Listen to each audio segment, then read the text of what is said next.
Merci d'être sur la télévision. La barre pour le journal de ce jour, dimanche 27 avril 2025. Mesdames, Messieurs, bonsoir. Bienvenue à tous. Le collectif des organisations pour la promotion et la protection des langues nationales a rendu publique une déclaration cet après-midi au siège de la Maison du Citoyen. Dans celle-ci, le collectif demande aux autorités de revoir l'article 12 de la charte de la transition qui parle des langues nationales. Le résumé avec Ismaël Moumouni et Nasser Seydou. À travers la langue que chaque communauté se retrouve. C'est à travers la langue que je peux savoir même qui est mon cousin et qui n'est pas mon cousin. L'article 12 de la charte de la refondation au centre de cette sortie médiatique du collectif des organisations pour la promotion et la protection des langues nationales.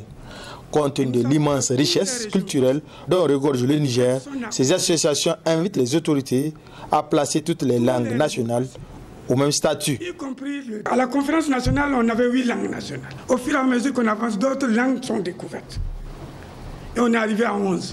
Ça veut dire que quel que soit le poids de la langue, quel que soit là où elle est parlée, si c'est sur le territoire national, c'est une langue nationale. Et nous leur demandons que toutes les langues soient au même pied d'égalité et que toutes ces 11 langues-là soient des langues nationales. Nous leur demandons d'ouvrir un dialogue sincère de forum sur la question des langues nationales au Niger.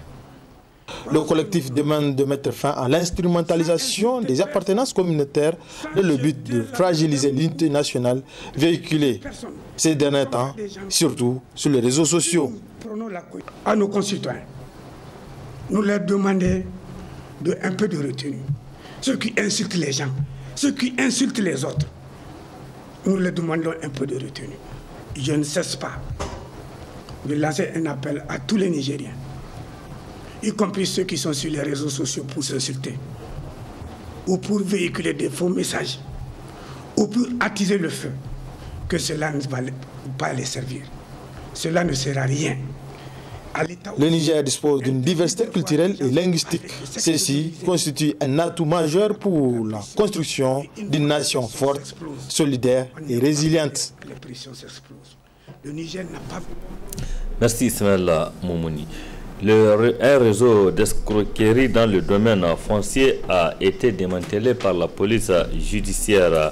Il a été présenté à la presse le vendredi. Au total, 22 personnes, dont 2 femmes, ont été interpellées.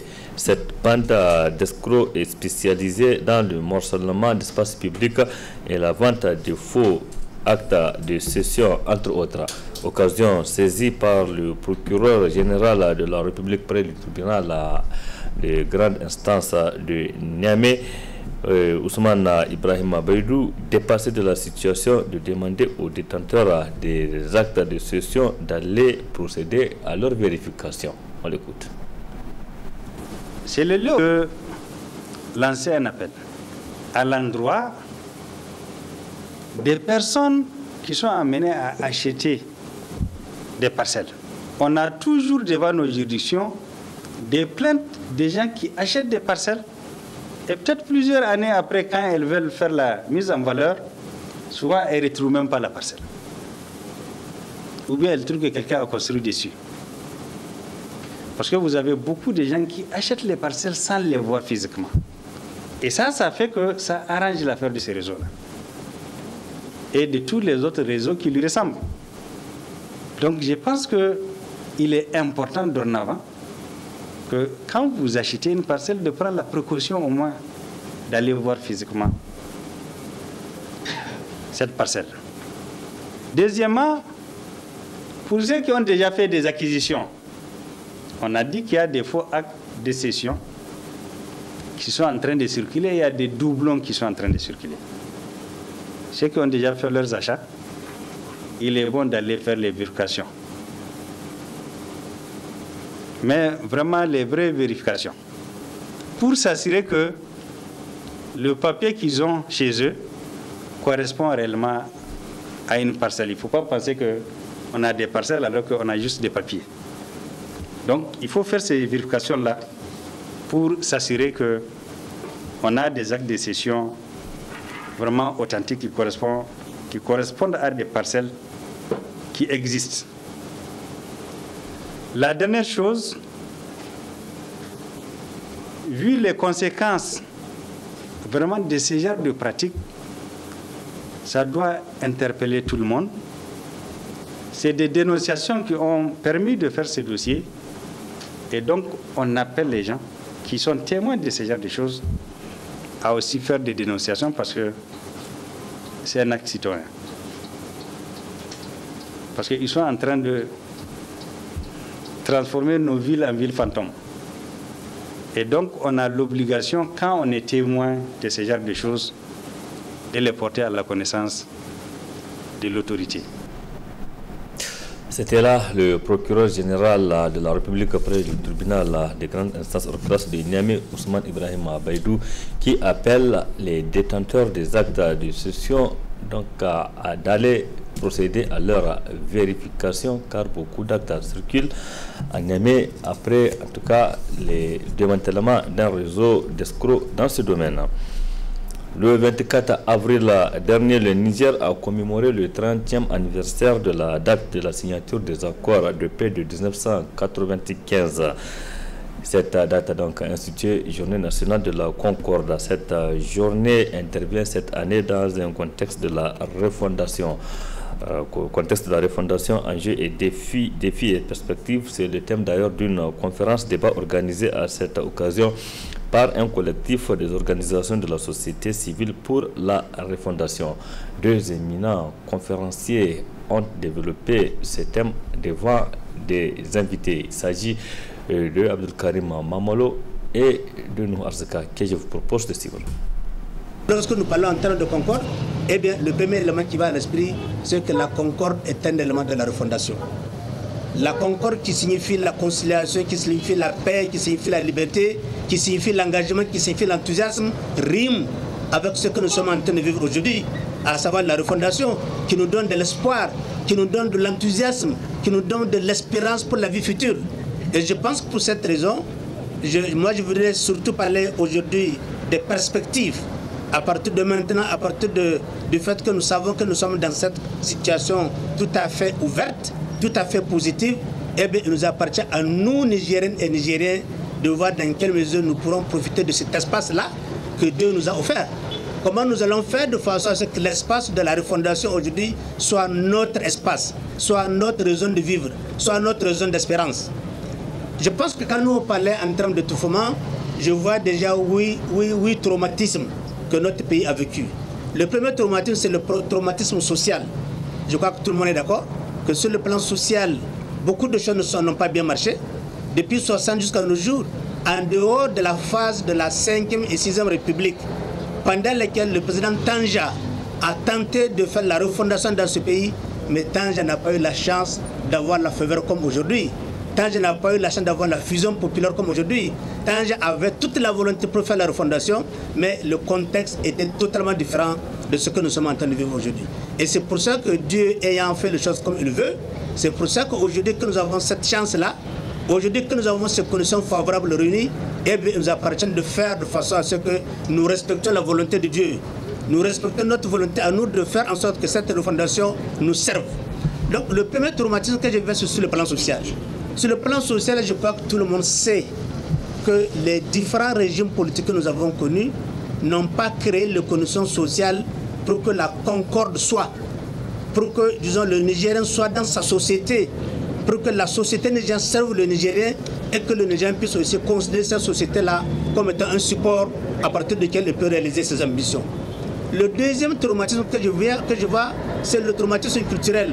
Et sur le plan culturel, je crois qu'il est clair que notre culture a été bafouée. Je sais qu'à un moment donné, on avait créé un soi-disant ministère de la Renaissance culturelle, mais tout le monde a su qu'en dehors de tantam et de guitare, je pense que le ministère de la Renaissance culturelle n'a pas réalisé grand-chose.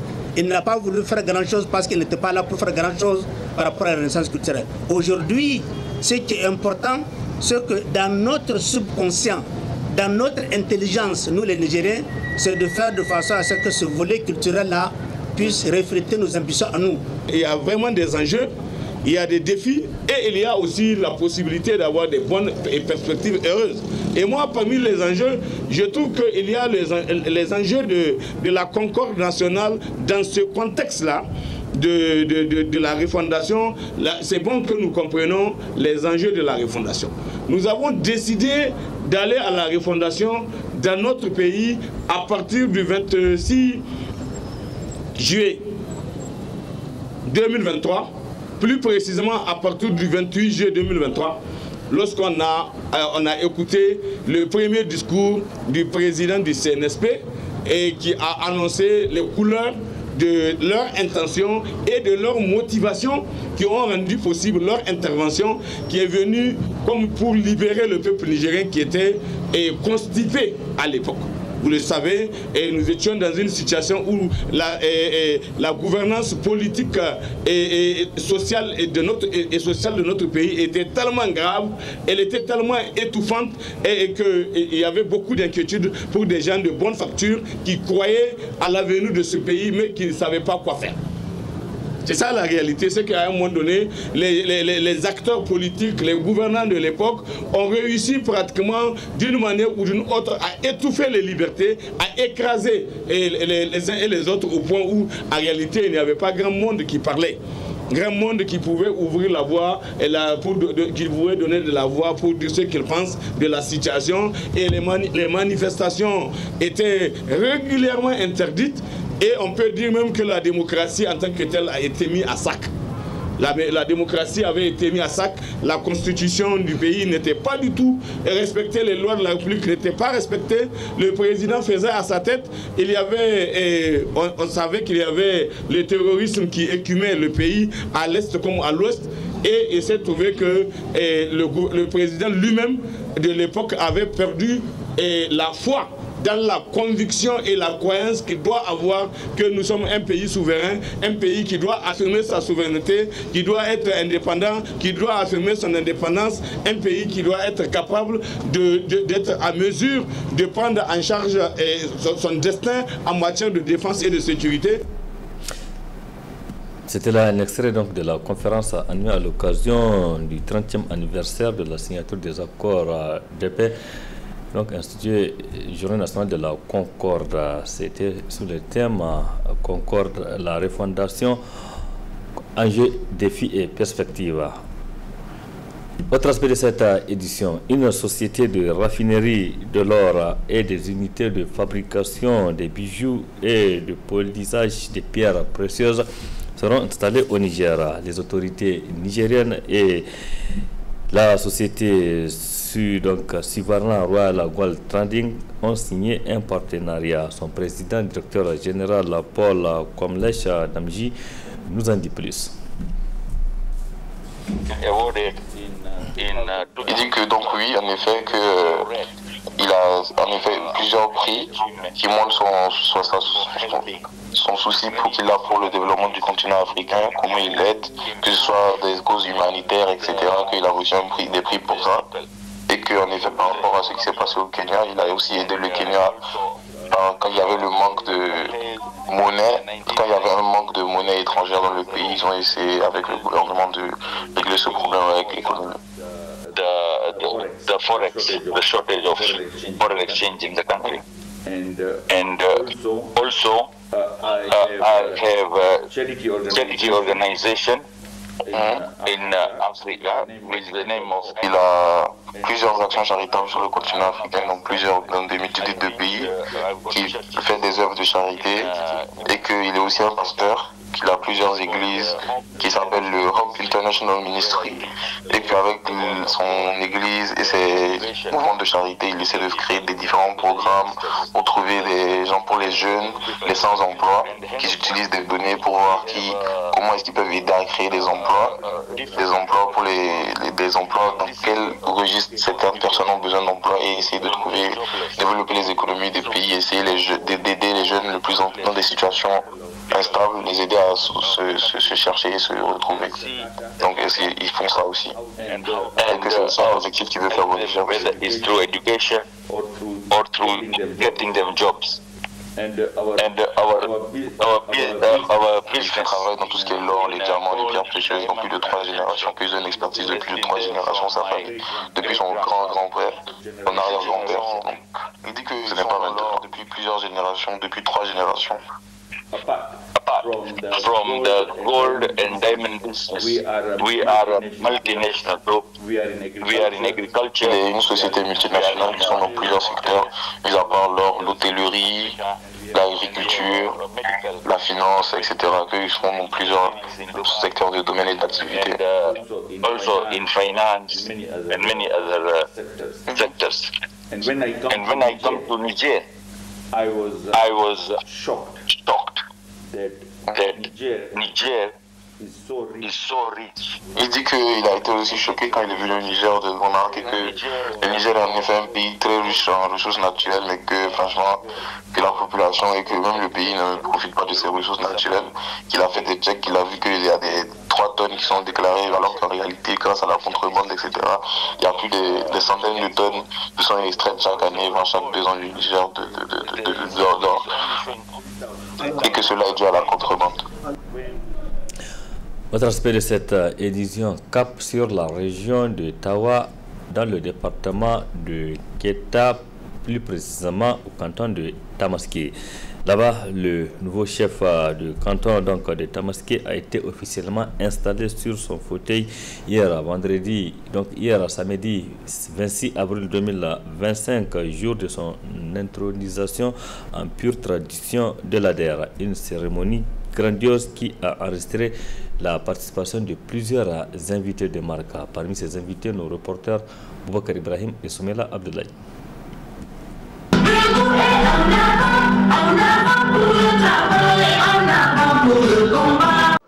Rien de grand ne s'est établi sans un véritable engagement collectif, a-t-on coutume de dire. En effet, de la matinée de ce samedi bien ensoleillé, c'est par une vaste mobilisation de la population du canton de Tamaské que s'est déroulée la cérémonie officielle d'intronisation de l'honorable Abdelkader Chefo Touba. Une cérémonie hautement symbolique qui a enregistré une participation exceptionnelle des chefs de groupement, chefs de canton et sultans du Niger. Et c'est par cette entrée spectaculaire de la délégation de l'honorable Abdelkader Chefo Touba qu'a débuté la cérémonie qui était émaillée par plusieurs allocutions. Accompagné par une forte délégation des cadres centraux et régionaux, le gouverneur de la région de Tawa a également pris part à la cérémonie.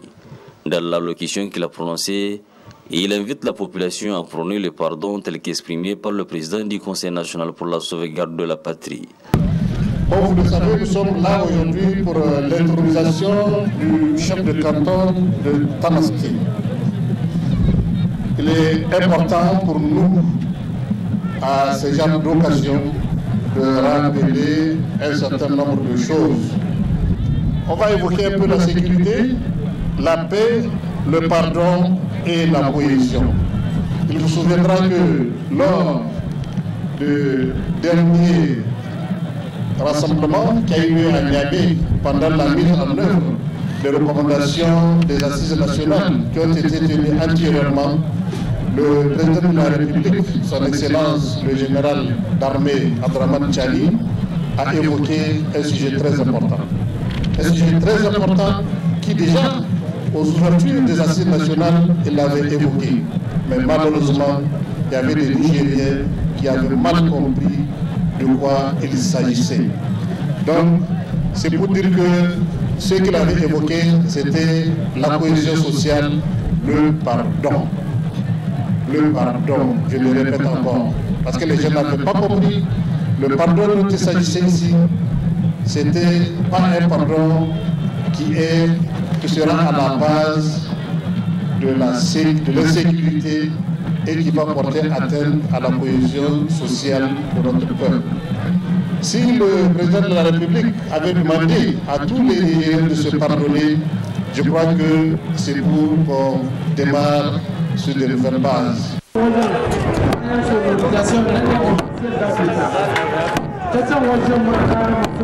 Ainsi, par ces gestes intervenus après la cérémonie du turban et les différents témoignages exprimés, l'honorable Abdelkader Chefo Touba s'affirme officiellement 6e chef de canton de la localité de Tamaské. Créé en 1908, le canton de Tamaské, situé dans le département de Keita, région de Tawa, compte une centaine de villages et hameaux avec des communautés diversifiées dont la parfaite cohabitation a été démontrée par cette cérémonie d'intronisation. Merci Boubacar Ibrahim et bonne chance pour le nouveau chef de canton de Tamaské dans sa nouvelle mission. Point final de cette édition. Merci à vous de l'avoir suivi. Restez en compagnie du programme de la télévision La Barre. Excellente nuit à toutes et à tous. Bonsoir.